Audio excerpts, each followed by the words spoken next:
Good morning students. मैं Chandrakanta SKM public school जेवी ग्राम विद्यापीठ संगरिया से आज आपको कक्षा 8वीं में पुस्तक भारत की खोज लेखक पंडित जवाहरलाल नेहरू जी उसका पाठ नंबर 7 अंतिम दौर 2 समझा रही हूँ।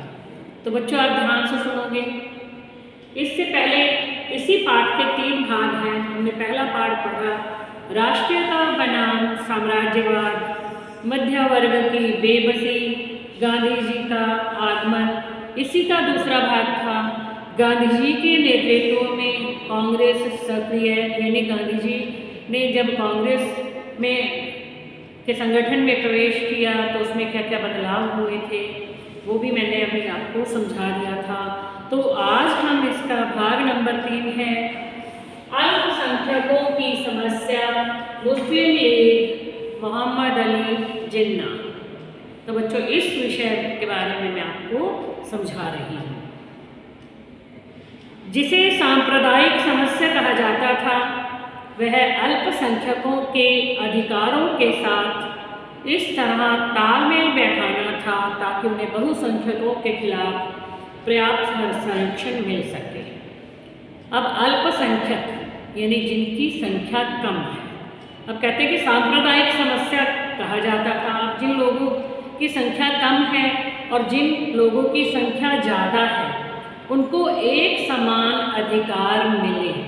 इस तरह से तालमेल बैठाना चाहते थे गांधी जी कि जो अल्पसंख्यक हैं और जो बहुसंख्यक हैं उनको जो है पर्याप्त संरक्षण मिले, एक समान अधिकार मिले।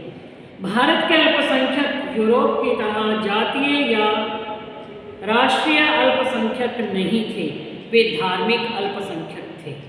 यहाँ पे जिन लोगों की मतलब जो जनसंख्या कम थी वो ऐसा नहीं था जैसे कि यूरोप में होता है, या तो वो जाति के आधार पर उनकी संख्या कम थी यानी एक जाति के लोग हो तो कम हो, या जो है राष्ट्रीय मतलब कि अल्पसंख्यक ऐसा नहीं था, बल्कि धर्म के आधार पर उनकी संख्या जो है कम थी। यानी किसी धर्म को मानने वाले जो है बहुत अधिक संख्या में थे और कोई ऐसे धर्म को मानने वाले जिनकी संख्या कम थी, तो धर्म के आधार पर वो संख्या में कम थे।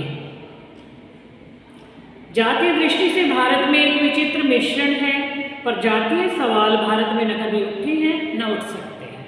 अब मतलब कि जातियाँ सभी जातियाँ आपस में मिलजुल करके रहती हैं। यहाँ पर जाति के आधार पर जो भेदभाव है यानी कि वो यहाँ नहीं हो सकता था। मतलब जाति के आधार पर कभी सवाल उठा भी नहीं है और उठ सकता भी नहीं है। धर्म इन विभिन्नताओं के ऊपर है, जातीय विभिन्नताओं के ऊपर है। जो धर्म है यानी जाति के आधार पर यहाँ इतना भेदभाव नहीं होता जितना कि धर्म के आधार, मतलब लोग अलग अलग धर्मों को मानने वाले हैं उसके आधार पर जो है भिन्नता है। जातियाँ या तो एक दूसरे में मिल जाती हैं या उनमें अंतर करना कठिन होता है। अब जातियाँ सारी जातियों के लोग आपस में मिलजुल कर रहते हैं, उनमें अंतर नहीं किया जा सकता। जाहिर है कि धार्मिक दीवारें स्थायी नहीं होती और जो व्यक्ति अपना धर्म बदलता है उसकी जातीय पृष्ठभूमि या उसकी जातीय और भाषिक विरासत नष्ट नहीं हो जाती। अब जो है धार्मिक दीवारें यानी धर्म के आधार पर यदि लोगों ने अपने आप को जो है कर लिया कि हम इस धर्म को मानने वाले हैं तो उसकी जो है संख्या स्थायी नहीं हो सकती, क्योंकि लोग धर्म परिवर्तन भी कर लेते हैं। ठीक है, तो धर्म बदल भी लेते हैं, इसलिए वो स्थायी संख्या नहीं हो सकती कि हम कहें इस धर्म को मानने वालों की संख्या बहुत कम है, इस धर्म के मानने वालों की संख्या ज़्यादा है, तो वो धर्म तो बदल भी लेते हैं। तो इससे क्या होता है उनकी जो जाति की पृष्ठभूमि है या जो उनकी भाषा है धर्म परिवर्तन करने से वो नहीं बदलती। ठीक है, वो वैसे ही रहती है। लेकिन राजनीतिक मामलों में धर्म का स्थान सांप्रदायिकता ने ले लिया है। तो अब क्या होता है, राजनीति के मामलों में धर्म का स्थान सांप्रदायिक यानी राजनेता जो है वो धर्म के आधार पर जैसे खड़े हो जाते हैं कि तुम इस धर्म को मानने वाला हो तो मैं भी इस धर्म को मानने वाला हूँ, तो मुझे ही वोट दोगे, मैं तुम्हारा धर्म भाई हूँ। इस तरह से जो है राजनीति में ऐसा होता है। यह एक संकीर्ण समुदाय होता है, एक छोटा सा समुदाय होता है जो मानसिक रूप से अपना आधार किसी धार्मिक वर्ग को बनाता है, जो क्या करता है कि लोगों को धर्म के आधार पर जो है धर्म का वास्ता दे करके उन्हें अपनी ओर कर लेते हैं और जो अपना एक आधार बना लेते हैं, मतलब किसी भी धार्मिक वर्ग को अपना आधार बनाते हैं, किसी धर्म को, और फिर वो जो है उनसे जाके ऐसी ऐसी बातें करते हैं। किंतु वास्तव में उनकी दिलचस्पी राजनीतिक शक्ति और अपने समुदाय को बढ़ावा देने में होती है। अब वो वास्तव में उस धर्म के लोगों का भला करने वाले नहीं होते हैं, बल्कि उनकी दिलचस्पी किस में होती है? अपनी राजनीतिक सत्ता को बढ़ाना और अपने समुदाय को बड़ा करना, उसको बढ़ाना, इसमें होती है मेन उनकी जो दिलचस्पी होती है। कांग्रेस सांप्रदायिक हल निकालने के लिए उत्सुक और चिंतित थी। अब कांग्रेस जो है इसका हल निकालना चाहते थे। जो सांप्रदायिकता के आधार पर जो वर्ग थे तो उनको जो है आपस में मिला करके एक करना चाहते थे। इसी बात का हल वो ढूंढ रहे थे, जिससे कि हमारा देश प्रगति के मार्ग पर आगे बढ़े, यानी तरक्की करे। कांग्रेस की सदस्य संख्या में मुख्य रूप से तो हिंदू थे, लेकिन उनमें बड़ी संख्या में मुसलमानों के अलावा दूसरे तमाम धर्मों के लोग जैसे सिख, ईसाई आदि भी शामिल थे। अब मेन बात यह है कि इसमें कांग्रेस में ज़्यादातर हिंदू थे, लेकिन हिंदुओं के अलावा और भी धर्मों को मानने वाले जो लोग थे वो भी थे, जैसे मुस्लिम थे, सिख थे, ईसाई थे, सभी धर्मों के मानने वाले लोग थे। इसलिए राष्ट्रीय दृष्टिकोण से विचार करना उसकी मजबूरी थी। इसलिए कांग्रेस में जो भी विचार किए जाते थे, जो भी बातें रखी जाती थी, वो पूरे राष्ट्र की भलाई को ध्यान में लेकर के की जाती थी, ना कि जातीयता के आधार पर जो है काम किए जाते थे। उसमें पूरे राष्ट्र की उन्नति का ध्यान रखा जाता था। उसके लिए सबसे बड़ी समस्या थी राष्ट्रीय स्वाधीनता और एक स्वतंत्र लोकतांत्रिक राज्य की स्थापना। अब कांग्रेस के सामने सबसे बड़ी समस्या क्या थी कि राष्ट्र को स्वतंत्र करवाना, अपने देश को स्वतंत्र करवाना और लोकतांत्रिक राज्य की स्थापना करना, यानी उसमें लोग ही अपने नेताओं को चुने और उन्हें अपना नेता बना करके उसी के उनके अनुसार जो है उनकी भलाई को ध्यान में रखते हुए काम हो।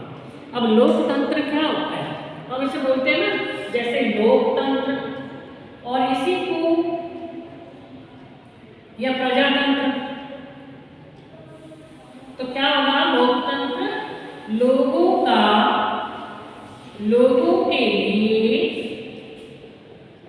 लोगों का लोगों के लिए, लोगों के द्वारा किया गया शासन।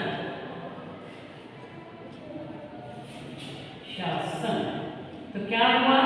लोकतंत्र लोगों का लोगों के लिए, लोगों के द्वारा किया गया शासन, यानी लोग ही शासन करते हैं। अब कोई भी व्यक्ति चुनाव में खड़ा होता है तो आप लोगों में से ही होता है, लोगों का ही वो बनता है और लोगों के लिए ही वो काम करता है, लोगों के द्वारा ही उसे चुना जाता है, तो वो होता है लोकतंत्र। तो यहाँ पर कांग्रेस के सामने क्या समस्या थी? लोकतंत्र की स्थापना करना। कांग्रेस निसंदेह एकता चाहती थी और उसे मानकर चलती थी, पर उसे कोई ऐसा कारण दिखाई नहीं पड़ता था जिसकी वजह से भारत के सांस्कृतिक जीवन की संपन्नता और विविधता को सिर्फ एक सांचे में कस दिया जाए। कांग्रेस क्या चाहती थी? एकता, यानी देश के जितने भी लोग हैं, चाहे वो किसी भी धर्म के मानने वाले, धर्म को मानने वाले हैं, किसी भी जाति के हैं, सभी एक होकर के रहे, आपस में मिलजुल करके रहे। तो कांग्रेस एकता चाहती थी।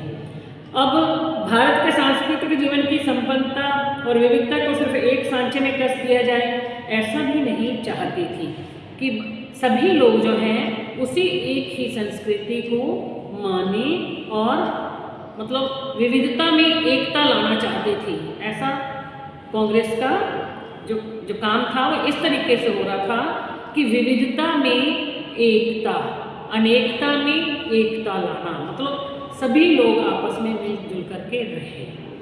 इसलिए काफ़ी दूर तक प्रादेशिक स्वायत्तता स्वीकार कर ली गई और विभिन्न समुदायों की स्वतंत्रता और सांस्कृतिक विकास की सुरक्षा के तरीकों पर भी सहमति हो गई। अब क्या हुआ? मतलब कि सब लोगों ने आपस में सहमत होकर के, एक दूसरे से सहमत होकर के काम किया, क्योंकि लक्ष्य सभी का एक था, देश को अंग्रेजों से आज़ाद करवाना।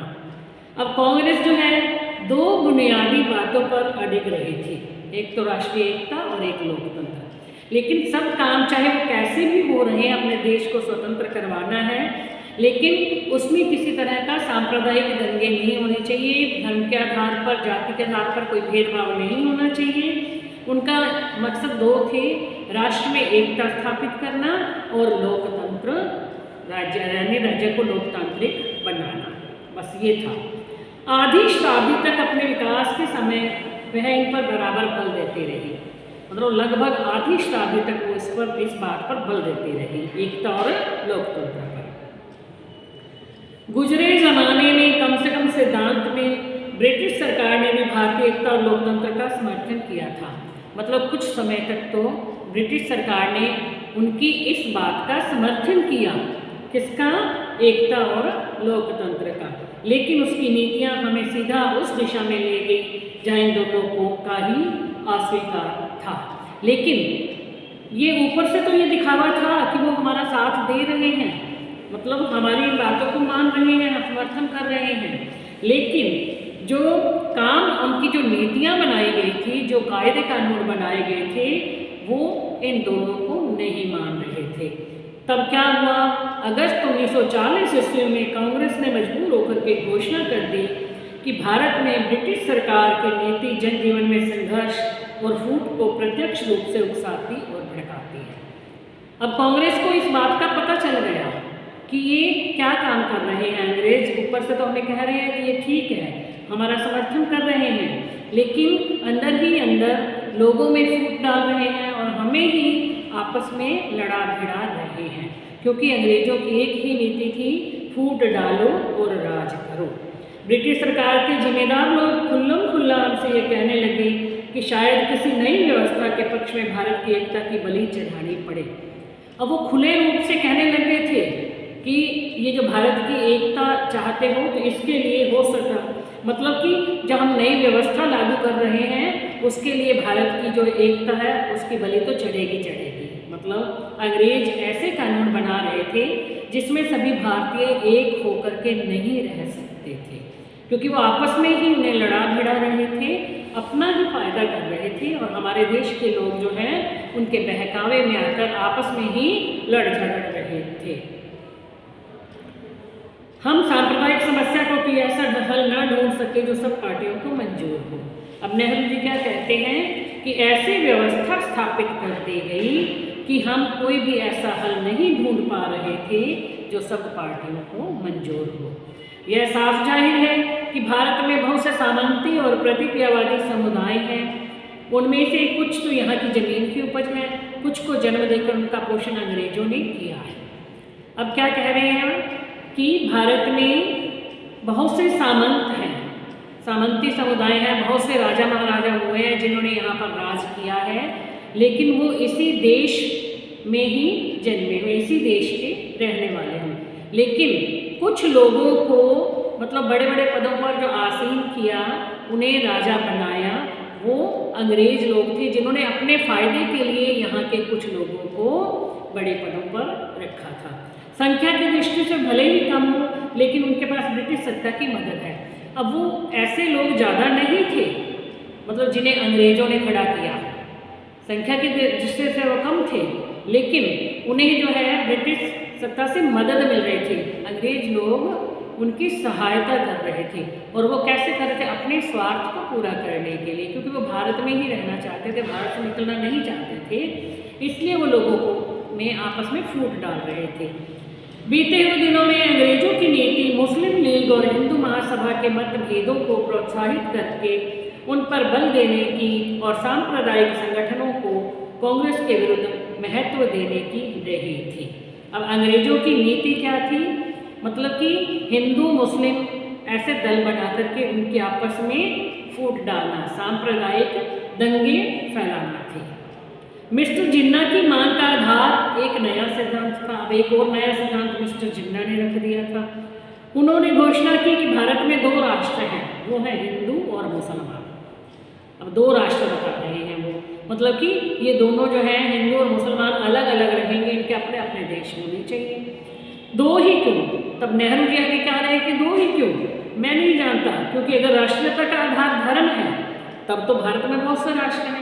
मतलब यदि धर्म के आधार पर हम राष्ट्र को बांट रहे हैं तो फिर दो क्यों हैं, फिर हिंदू मुस्लिम क्यों है, और बहुत सी जाति हैं और बहुत से धर्मों को मानने वाले लोग हैं, फिर तो कई राष्ट्र हो जाएंगे। यहाँ तक कहा जा सकता है कि अतीत में भारत का विकास एक बहुराष्ट्रीय राज्य के रूप में हुआ और उसमें राष्ट्रीय चेतना धीरे धीरे आई। यानी जब इसका विकास हुआ, ये देश आज़ाद होने को हुआ, तब इसमें अनेक धर्मों के लोग थे, तब ये एक बहुराष्ट्रीय विकास था, क्योंकि बहुत से धर्मों को मानने वाले लोग रह रहे थे, दो ही राष्ट्र नहीं थे। लेकिन मिस्टर जिन्ना इस बात पर अड़े रहे थे। उन्होंने इन दो राष्ट्रों का समर्थन किया और इससे क्या हुआ, हमारा देश दो भागों में बंट गया, एक भारत और एक पाकिस्तान। जो मुसलमान थे वो पाकिस्तान में गए और जो हिंदू थे वो भारत में रहे। अब इसमें क्या है, विभाजन तो हो गया लेकिन इस समस्या का हल नहीं हुआ, क्योंकि ये समस्या तो पूरे देश में ही थी। यहाँ तो और भी जातियाँ हैं जो कि शोर डालते हैं कि हमारा अलग से जो है बना दिया जाए देश, तो इस समस्या का हल नहीं हो पाया। तो बच्चों ये था अंतिम दौर 2 का तीसरा पार्ट, अल्पसंख्यकों की समस्या, मुस्लिम लीग, मोहम्मद अली जिन्ना। तो बच्चों ये समझ में आ गया होगा आपको। अब अगला पार्ट जो है हम नेक्स्ट वीडियो में शुरू करेंगे। Thank you.